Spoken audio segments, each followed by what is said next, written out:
పౌలు శీలలు ఎక్కడికి వెళ్తున్నారు? ప్రార్థనా స్థలానికి వెళ్తుండగా ఇదేం చేస్తుంది? ఎదురుగా వస్తుంది, వెంబడిస్తుంది,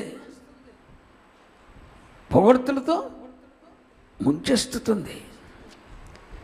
నేను అడుగుతున్నా, మీరు ఖాళీగా ఉన్నప్పుడు వాళ్ళ దగ్గరికి వెళ్ళొచ్చుగా? మీరు ఖాళీగా ఉన్నప్పుడు వారి దగ్గరికి వెళ్ళొచ్చుగా? ఖచ్చితంగా వీరు ప్రార్థనా స్థలానికి వెళ్తున్నప్పుడు మాత్రమే వీరికి ఎదురుగా వచ్చింది.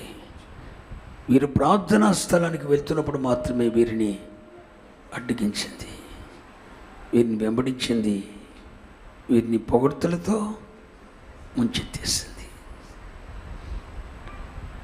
పుతోను అను దయ్యం చేసే మొట్టమొదటి పని ఏంటో తెలుసా? నిన్ను ప్రార్థనా స్థలానికి వెళ్ళనీయకుండా చేసేది పుతోను దయ్యం.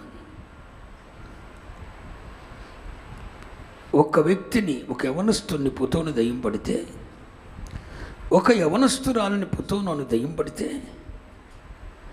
ఒక కుటుంబంలో ఉన్న వారిని ఎవరిలో ఒకరిలోని పుతోను అని దయ్యం ఉంటే,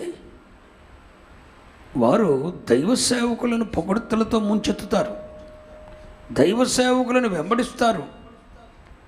వారు ప్రార్థనా సన్నిధికి వెళ్తుంటే వారికి ప్రార్థనా స్థలానికి వెళ్తున్నప్పుడు ఎదురుగా వస్తుంది. అంటే పుతోను అను దయ్యం చేసే మొట్టమొదటి పని ఏంటో తెలిసిన? నిన్ను ప్రార్థనా స్థలానికి వెళ్ళనీయకుండా నిన్ను అడ్డగించేది పుతోను దయ్యం. ప్రార్థన స్థలానికి నిన్ను వెళ్ళనీయకుండా అడ్డగించేది పుతోను దయ్యం. ప్రార్థించాలనుకుంటున్నావు, ప్రార్థన చేయలేకపోతున్నావు, పరిచర్య భాగాన్ని చేస్తున్నావు, దైవ సేవకులను వెంబడిస్తున్నావు, దైవ సేవకులకు ఎదురుగా వస్తున్నావు, వెంబడిస్తున్నావు, వారిని పొగడ్తలతో ముంచెత్తుతున్నావు. మా ఆత్మీయ తండ్రి లాంటి తండ్రి లేడని. కానీ ప్రార్థనా స్థలానికి నువ్వు వెళ్ళలేకపోతున్నావు, వెళ్ళేవారిని అడ్డగిస్తున్నావు. పుతోను అను దయ్యం ఎవరిలో ఉంటుందో ఈ దయ్యం ప్రార్థనా స్థలానికి వెళ్ళనీయకుండా అడ్డగిస్తుంది. ఒకవేళ నీలో ఈ దయ్యం ఉంటే నిన్నెక్కడికైనా వెళ్ళనిస్తుంది, దైవ సేవకులను వెంబడింపనిస్తుంది, దైవ సేవకులను కొనియాడేటట్లు చేస్తుంది, వారిని పొగడ్తలతో ముంచేటట్టు చేస్తుంది, వారిని వెంబడిస్తుంది, వారికి ఎదురుగా వస్తుంది. కానీ ప్రార్థన మాత్రం నేను చేయలేదు. ప్రార్థనలో మోకరిగానే మర్చిపోయిన సంగతులన్నీ గుర్తొచ్చేస్తాయి. నువ్వు మోకరించింది ప్రార్థనకే. ఆ రోజు ఏం కూర ఉండాలన్నది గుర్తొస్తుంది. ఎప్పుడు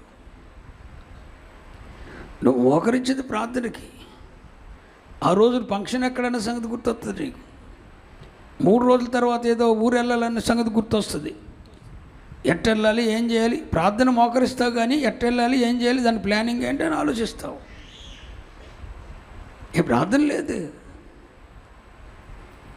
దైవ సేవకులను వెంబడించనిస్తుంది పుతోను దయ్యం. దైవ సేవకులను వెంబడిస్తుంది, వారు ప్రార్థనా స్థలానికి వెళ్తుంటే వారికి ఎదురుగా వస్తుంది, వారిని పొగడ్తలతో ముంచెత్తుద్ది, కానీ ప్రార్థన మాత్రం చేయనివ్వదు. మీలో ఎంతమందిలో ఈ దయ్యం ఉంది? రాత్రి నువ్వు ప్రార్థనా స్థలానికి వెళ్ళలేకపోతున్నావు అంటే అర్థం ఏంటి తెలిసిన? పరిచర్య స్థలానికి వెళ్తున్నావు, దైవ సేవకులను వెంబడిస్తున్నావు, ప్రతిదినం వారిని వెంబడిస్తున్నావు, కానీ ప్రార్థనా స్థలానికి వారిని వెళ్ళనివ్వట్లేదు, నువ్వు వెళ్ళటలేదు. పుతోను అను దయ్యం పడితే ప్రార్థనా స్థలమునకు వెళ్ళనివ్వదు, ప్రార్థనను అడ్డగిస్తుంది, ప్రార్థనకు విఘాతం కలగజేసేది పుతోను దయ్యం. ఒకవేళ నీ ప్రార్థనకు విఘాతం కలుగుతుందా? నీ ప్రార్థనకు అవరోధం ఏర్పడుతుందా? నీ ప్రార్థనకు అభ్యంతరాలు కలుగుతున్నాయా? పట్టుమని 1 గంట మోకాళ్ళుని ప్రార్థించలేకపోతున్నావా? ప్రార్థనా స్థలానికి వెళ్ళలేకపోతున్నావా? వెళ్ళినా కూడా నిలవలేకపోతున్నావా? ఫోన్ రింగ్ అవ్వగానే లేచి వెళ్ళిపోతున్నావా? ప్రార్థనలకు విఘాతం కలిగిస్తుందా? ప్రార్థనకు విఘాతం కలిగించేది ఈ పుతోను దయ్యం. ప్రార్థనలకు విఘాతం కలగజేసేది పుతోను దయ్యం. ఒక్కొక్కసారి ఇది చిన్న బిడ్డల్లోకి వెళ్తుంది. చిన్న బిడ్డల్లోకి వెళ్ళి వారి శరీరాల్లో దొరపడి ప్రార్థనకు విఘాతం కలగజేస్తుంది. ఒక్కొక్కసారి యవన బిడ్డల్లోకి వెళ్తుంది. ప్రార్థనకు ఆ ఇంట్లో ప్రార్థన లేకుండా విఘాతం కలగజేస్తుంది. ఒక్కొక్కసారి నీలోనికి వస్తుంది, ప్రార్థనకు అవరోధం కలిగిస్తుంది. ప్రార్థనను అడ్డగించే దయ్యమే పుతోను దయ్యం. ప్రార్థనా స్థలానికి నిన్ను వెళ్ళనివ్వదు. ప్రార్థన అనుభవాలకు నిన్ను వెళ్ళనివ్వదు. ఈ దయ్యం నీలో ఉందా?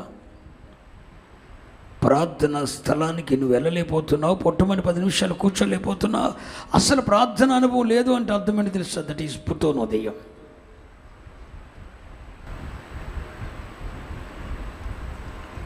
అసలు ప్రార్థన ఏంటో తెలుసిన?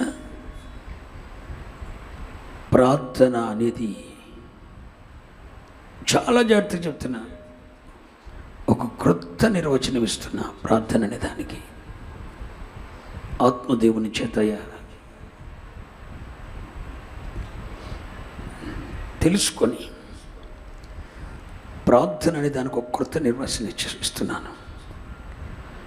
మనమందరం ఇక్కడ కూర్చొని ఉన్నాం. మనమందరము అనండి ఒకే విషయమై ప్రార్థన చేస్తున్నాం. ఫలితం ఏంటో తెలుసా? మనమందరము ఒకే విషయమై ప్రార్థన చేసినప్పుడు మన మధ్యలో ఆ కార్యాన్ని చేయటానికి దేవునిని చెలింపచేసి ఆ కార్యం జరగటానికి దేవునికి ఒక అవకాశాన్ని ఇచ్చేది ప్రార్థన. ప్రార్థన ఈజ్ ఈక్వల్ టు నీ పట్ల దేవుడు ఒక కార్యము చేయటానికి నువ్వు ఒక అవకాశం ఇస్తున్నావు. అంటే నువ్వు ప్రార్థన చేయట్లేదంటే అర్థమేంటి తెలుసా? నీ పట్ల దేవుడు కార్యం చేయటానికి అవకాశం లేదు. అది పరలోక నియమం. నేను ప్రార్థన చేసినప్పుడే ఆయన నా విషయమై కదలాలి. నేను ప్రార్థించినప్పుడే ఆయన నా విషయమై కదలాలి, నా కొరకైన కార్యం చేయాలి. ఇప్పుడు నేను ప్రార్థించలేదు, ఇక ఆయన నా విషయమై కదలడు. నేను ప్రార్థించలేడు, నా విషయమై ఆయన కార్యము చేయడు. నీవు ప్రార్థిస్తున్నావు అంటే అర్థమేంటో తెలుసా? నీ కొరకు దేవునిని కదుపుతున్నావు, దేవునిని చెలింపజేస్తున్నావు, నీ కొరకైన కార్యము చేయటానికి ఒక అవకాశాన్ని ఇస్తున్నావు. మనమందరం ఒకే విషయం ప్రార్థన చేశాం. ఆ కార్యము చేయటానికి దేవునిని చెలింపజేశాము, ఒక అవకాశాన్ని ఇచ్చాము. స్తోత్రం చెప్పండి. హల్లెలూయా. జగన్ గారికి ఒక అవకాశం ఇస్తే ఎన్నో సంక్షేమ పథకాలు ఇచ్చాడుగా. ఒక ప్రార్థన చేసి ఒక అవకాశం ఇవ్వు. నీ జీవితంలో ప్రార్థన చేసి ఒక అవకాశం ఇవ్వు. ప్రార్థన చేసి ఒక అవకాశం ఇవ్వు బిడ్డ, ఒక అవకాశం ఇవ్వు. ఈ కార్యం చేయి ప్రభువా అని అడుగు. నువ్వు యాకోబు పత్రిక అంటుంది, మీరు అడుగునందున ఆయన వలన మీరేమి పొందలేదంటారు. అడుగుడే మీకు ఇవ్వని చెప్పాడు ప్రభు. మీరు అడుగునందున దేవుని వలన మీకేమీ దొరకలేదంటాడు యాకోబు పత్రికకారుడు. ఇది ఆయన చేయగలడు, ఇది ఆయన చేస్తాడు, ఇది ఆయనకు అసాధ్యము కాదు. సముద్రములో రహదారులను ఏర్పాటు చేసిన దేవుడు, అరణ్యములలో రాజమార్గం ఏర్పాటు చేసిన దేవుడు, నా కొరకై ఈ కార్యములు చేయుటకు సమర్థుడైన వాడు. ఖచ్చితంగా నా జీవితంలో, నా కుటుంబంలో, నా వ్యవస్థలో, నా వృత్తిలో, నా వ్యాపారంలో, వ్యవసాయంలో, నా బిడ్డల జీవితంలో, నా కుటుంబ వ్యవస్థలో నా దేవుడు దీనిని చేయుటకు సమర్థుడు, శక్తివంతుడు అని నువ్వు రూఢిగా విశ్వసించి విశ్వాసముతో అడిగితే ఖచ్చితంగా దాన్ని పొందుకుంటావు.